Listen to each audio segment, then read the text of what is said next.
และแปดสองหนฝนมันแรงลิ้นละแห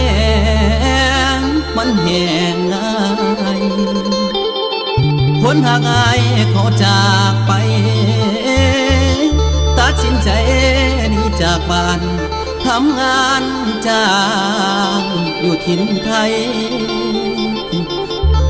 ละน้องสางป้ายไว้อยู่กลางให้ไว้น้ำตาอยู่กลางน้ำบ่มีฝนได้คอยทนกับความซ้ำ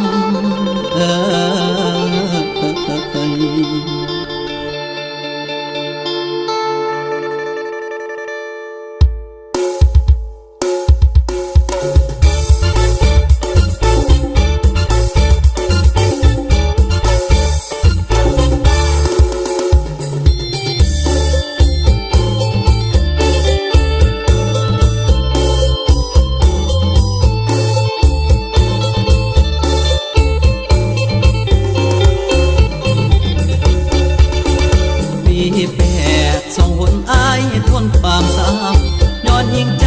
ดำเขาทำให้เราสามใจไอ้เคยสัญญาปีหน้าจะแต่งให้ได้แต่พอมีภัยแห้งแล้งก็เริ่มแปรผัน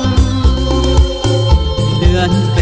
ดสองคนเลยมาสร้างเหตุผลนี้นะสองเฮาให้พากจากกันไปอยู่เมืองไทยหัวใจเปลี่ยนไปทุกวันฟังข่าวล่าสุดวันนั้นจอมควันเจ้ามีแฟนมาไทยเป็นไปได้ไปทำงานไทยที่ใจเจ้าเป็นต่างไปหาเงินทำงานรับจ้างที่ใจเจ้าเป็นแปลงใจแห้งแรงคือหน้าบ่มีคน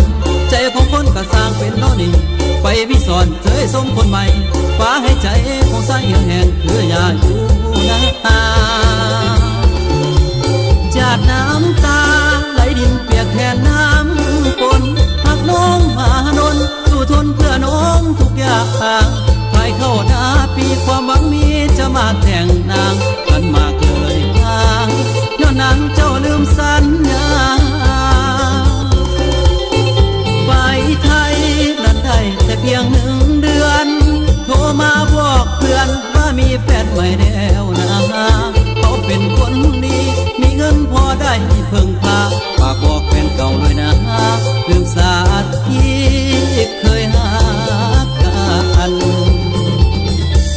บ่นึกก็บ่ฝันน้อนี่บ่ฝันว่าสิเป็นแนวนี้เสียใจอีดีผู้สาวมีแฟนใหม่บัดก่อนสิไปคือจังว่าท่าน้องให้ของมือแม่นเก้ามาคือโพดแต่หน้าสัญญาน้ำเนาและเป็นของเขาบ่คิดของเขาพอน้อยลืมใส่คนคอยอยู่ทางบ้าน